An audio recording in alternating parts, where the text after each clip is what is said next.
നമസ്കാരം. +1 ഫിസിക്സ് ആറാമത്തെ chapter work, energy and power. ഇന്ന് ഈ ക്ലാസ്സിൽ നാം ഇതാണ് ചർച്ച ചെയ്യുന്നത്. ക്ലാസ് റൂമിലേക്ക് എല്ലാവർക്കും സ്വാഗതം.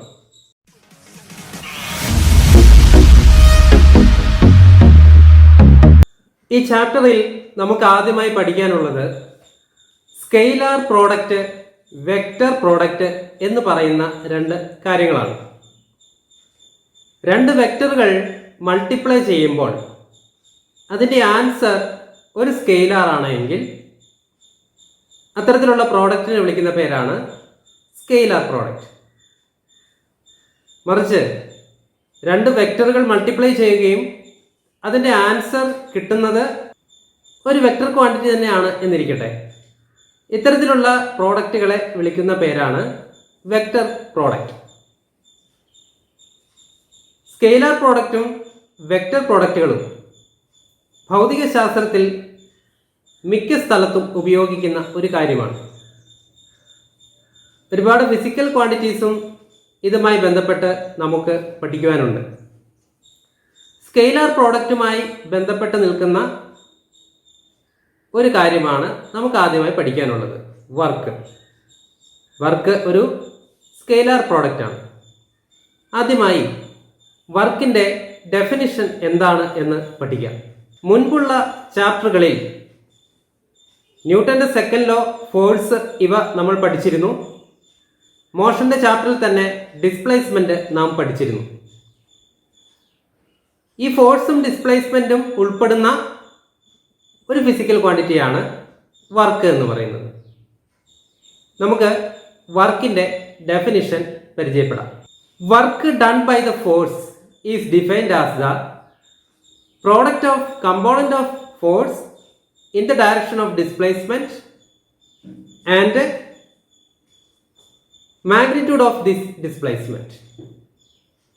ഇതാണ് വർക്കിന്റെ ഡെഫിനിഷൻ.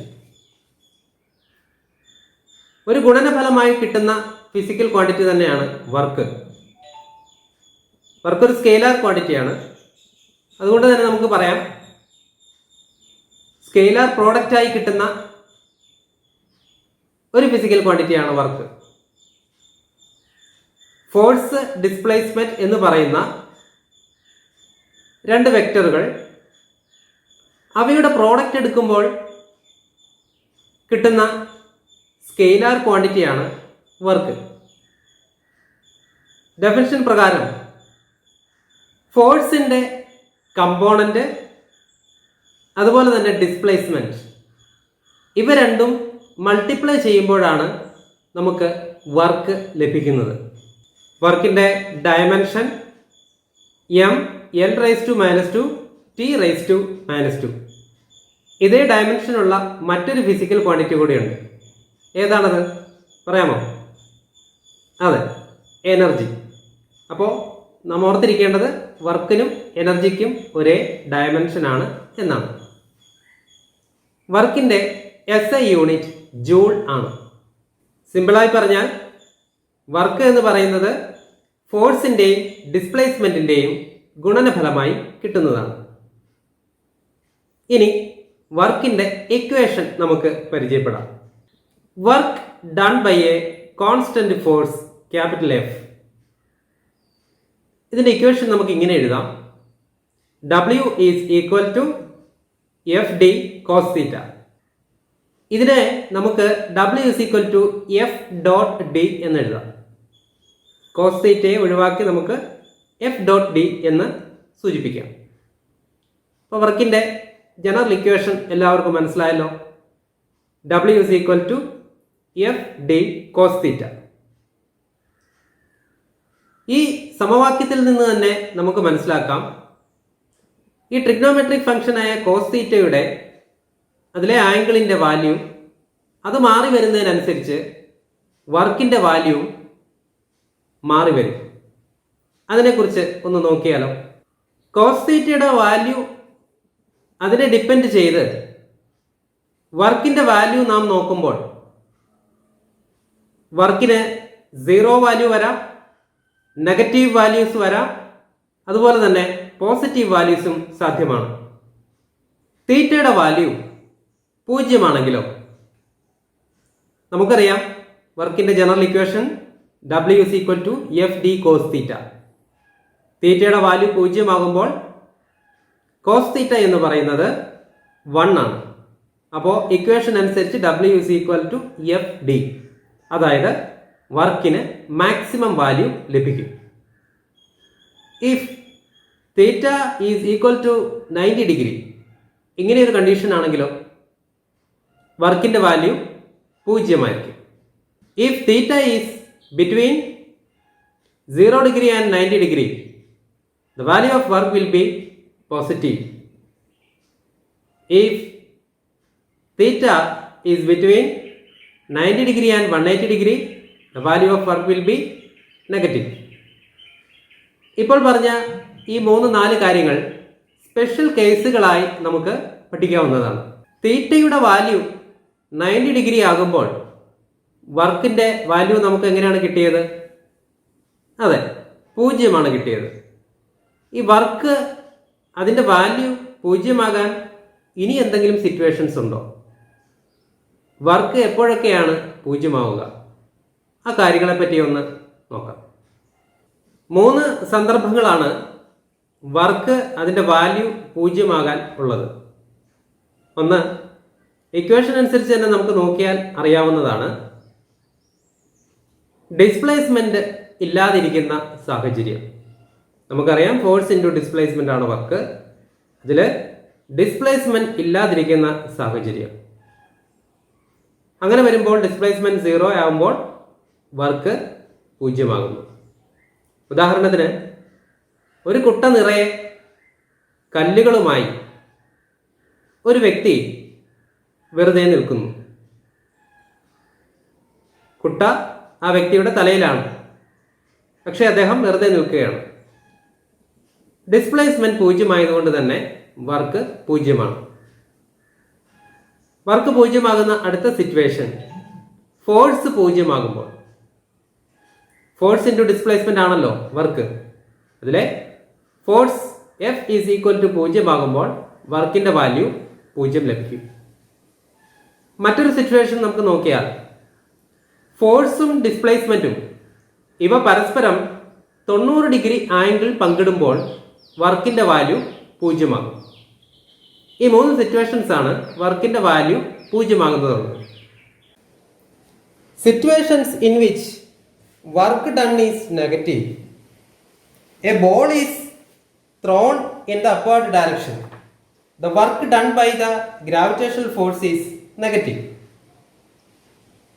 അടുത്തൊരു situation, the work done by the frictional force when we push the book to a distance is negative. Next situation, the work done by gravitational force when we are lifting a bucket of water from the well is negative. Displacement X ആക്സിസിലും force Y ആക്സിസിലും ചേർത്ത് നമുക്ക് ഒരു graph തയ്യാറാക്കാവുന്നതാണ്. Force displacement graph. Force displacement graph of work done എന്നാണ് ഇതിനെ വിളിക്കുന്നത്.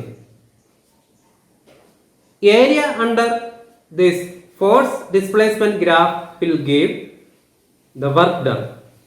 Force displacement graph of work by a constant force.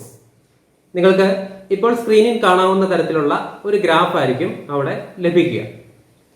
Force displacement graph of work done by a uniformly varying force. ഇതിന്റെ ഗ്രാഫാണ് ഇപ്പോൾ നിങ്ങൾക്ക് സ്ക്രീനിൽ കാണാൻ കഴിയുന്നത്. ഒരു ഫോഴ്സ് ഡിസ്പ്ലേസ്മെന്റ് ഗ്രാഫ് നാം വരയ്ക്കുകയാണ്. അതിന്റെ ഏരിയ നാം കണ്ടുപിടിക്കുന്നു. നമുക്ക് എന്താണ് ലഭ്യമാകുക അതിൽ നിന്ന്? അതെ, വർക്ക് ഡൺ നമുക്ക് ലഭ്യമാകും. അങ്ങനെയാണെങ്കിൽ ഒരു ഫോഴ്സ് ഡിസ്പ്ലേസ്മെന്റ് ഗ്രാഫ് നാം വരയ്ക്കുന്നു. അവിടുത്തെ ഫോഴ്സ് വേരിയബിൾ ഫോഴ്സ് ആണ്. അപ്പോൾ വേരിയബിൾ ഫോഴ്സുമായി നിൽക്കുന്ന ഒരു വർക്കിന്റെ ഫോഴ്സ് ഡിസ്പ്ലേസ്മെന്റ് ഗ്രാഫ് നാം വരയ്ക്കുന്നു. സ്ക്രീനിൽ കാണുന്നത് പോലെ നമുക്ക് ഒരു ഗ്രാഫ് ലഭിക്കും. അപ്പൊ ഇവിടെ നിന്ന് മുഴുവൻ വർക്ക് നമുക്ക് കണ്ടുപിടിക്കേണ്ടതായിട്ടുണ്ട്. നമുക്കറിയാം ആ ഫോഴ്സ് ഒരു കോൺസ്റ്റന്റ് ഫോഴ്സ് അല്ല, അല്ലെങ്കിൽ ഇൻക്രീസ് ചെയ്യുന്ന ഒരു ഫോഴ്സ് അല്ല, അതൊരു വേരിയിങ് ഫോഴ്സ് ആണ്. ഇവിടെ വർക്ക് കണ്ടുപിടിക്കാൻ നാം എന്ത് ചെയ്യും? ഇതിന് ഡിഫറൻസിയേഷൻ, ഇന്റഗ്രേഷൻ, ഈ രണ്ട് മോഡൽ നാം ഉപയോഗിക്കേണ്ടതായിട്ടുണ്ട്. ഈ വേരിയിങ് ഫോഴ്സിന്റെ അണ്ടറിലുള്ള ഏരിയ, ഇവയെ ചെറിയ ചെറിയ സ്ട്രിപ്പുകളായി നാം രേഖപ്പെടുത്തുന്നു. ആ ചെറിയ ഓരോ സ്ട്രിപ്പിന്റെയും വർക്ക് ഡൺ നാം കണ്ടുപിടിക്കുന്നു. ആ ചെറിയ ഓരോ സ്ട്രിപ്പിന്റെയും വർക്ക് ഡൺ കണ്ടുപിടിച്ചതിന് ശേഷം ഈ വർക്കുകളെല്ലാം, ഈ ചെറിയ വർക്ക് ഡൺസ് എല്ലാം ചേർത്ത് വെച്ച് ആകെ വർക്ക് ഡൺ നാം കണ്ടുപിടിക്കുന്നു. ഇതാണ് ഒരു മാർഗം. അപ്പോ ഇത് ഗ്രാഫിക്കലി നമുക്കൊന്ന് ചെയ്തു നോക്കിയാലോ. ഇപ്പോൾ നമുക്ക് സ്ക്രീനിൽ കാണാൻ കഴിയുന്നതാണ് work done by a variable force, ഇതിന്റെ ഫോഴ്സ് ഡിസ്പ്ലേസ്മെന്റ് ഗ്രാഫ്. നിങ്ങൾക്ക് അവിടെ നോക്കിയാൽ കാണാം ആ ഫോഴ്സിന്റെ അണ്ടറിലുള്ള ഏരിയ, ഈ ഏരിയ ചെറിയ ചെറിയ സ്ട്രിപ്പുകളായി നാം തിരിച്ചിരിക്കുന്നു. എവിടെ മുതൽ എവിടെ വരെയാണ് ഡിസ്പ്ലേസ്മെന്റ് രേഖപ്പെടുത്തിയിരിക്കുന്നതെന്ന് നോക്കൂ. എവിടെ മുതലാണോ നമുക്ക് ഗ്രാഫ് പരിഗണിക്കേണ്ടത് അവിടെ എക്സ് ഇനീഷ്യൽ എന്നും, എവിടെ വരെയാണോ നമുക്ക് പരിഗണിക്കേണ്ടത് അവിടെ എക്സ് ഫൈനൽ എന്നും രേഖപ്പെടുത്തിയിരിക്കുന്നു. ആ ഓരോ ചെറിയ സ്ട്രിപ്പിന്റെയും ഏരിയ അത് നാം കണ്ടുപിടിക്കുന്നു. അവിടുത്തെ ബലം എഫ് ആണ്, മുഴുവൻ ഡിസ്പ്ലേസ്മെന്റ് എക്സ് ആണ് എന്നിരിക്കട്ടെ. അപ്പോൾ ആ ചെറിയ സ്ട്രിപ്പിന്റെ ഡിസ്പ്ലേസ്മെന്റ് ഡെൽറ്റ എക്സ് ആണ്. ഇത്രയും കാര്യങ്ങളാണ് ഗ്രാഫിൽ നമുക്ക് തന്നിരിക്കുന്നത്. For a small displacement delta x, the force f of x is almost constant. അത് തന്നെയാണ് കാര്യം. നമ്മുടെ ഡിസ്പ്ലേസ്മെന്റിന്റെ ആ ഒരു വാല്യൂ കുറയുന്നതിനനുസരിച്ച് ഫോഴ്സ് ഓൾമോസ്റ്റ് കോൺസ്റ്റന്റ് ആകും. അങ്ങനെ വരുമ്പോൾ നമുക്ക് പെട്ടെന്ന് തന്നെ വർക്ക് ഡൺ കണ്ടുപിടിക്കാൻ വേണ്ടി സാധിക്കും. ആ ചെറിയ ഏരിയയുടെ വർക്ക് ഡൺ എന്ന് പറയുന്നത് delta W is equal to f of x delta x ആണ്. ചെറിയ ഡിസ്പ്ലേസ്മെന്റ്, ചെറിയ work. Then the total work done is given by W is equal to sigma x I to x f of x dx. x initial മുതൽ x final വരെയുള്ള അത്രയും ഭാഗത്തെ മുഴുവൻ ആ ചെറിയ സ്ട്രിപ്പിന്റെ വർക്ക് ഡണ്ണുകൾ ചേർത്ത് വെച്ച് കഴിഞ്ഞാൽ മുഴുവൻ വർക്ക് ഡൺ നമുക്ക് ലഭിക്കുന്നതാണ്. If delta x tends to 0, then നമുക്ക് മറ്റൊരു രീതിയിൽ ഈ ഇക്വേഷനെ, ഈ മുകളിലുള്ള ഇക്വേഷനെ എഴുതാൻ വേണ്ടി സാധിക്കും. അത് ഇൻസ്റ്റന്റേനിയസ് ആയി മാറുകയായി, അല്ലെ? W is equal to limit delta x tends to 0 sigma xi to sigma xf. W is equal to limit delta x tends to 0 sigma xi to xf f of x delta x, that is equal to ആ ചെറിയ എല്ലാ വർക്കുകളും ചേർത്ത് വെച്ച് summation. അതിനെ നമുക്ക് വളരെ easy ആയിട്ട് ഇങ്ങനെ എഴുതാം: integral xi to xf f of x dx, or W is equal to integral xi to xf f of x dx. ഇതാണ് ടോട്ടൽ വർക്ക്. നാം ഇവിടെ ചെയ്തത് മുഴുവൻ ഏരിയയെ സ്ട്രിപ്പുകളായി വേർതിരിക്കുകയും ഓരോ സ്ട്രിപ്പിന്റെയും വർക്ക് കണ്ടുപിടിക്കുകയും ആ സ്ട്രിപ്പുകളെ എല്ലാം ചേർത്ത് വെച്ച് മുഴുവൻ വർക്കാക്കി മാറ്റുകയും ചെയ്തു. സ്ട്രിപ്പുകളാക്കി മാറ്റിയ പ്രവർത്തനത്തിനെ ഡിഫറൻസിയേഷൻ എന്നും, അവയെല്ലാം ചേർത്ത് വെച്ച് മുഴുവൻ വർക്ക് കണ്ടുപിടിച്ച ആ പ്രവർത്തനത്തിനെ ഇന്റഗ്രേഷൻ എന്നും നമുക്ക് വിളിക്കാവുന്നതാണ്.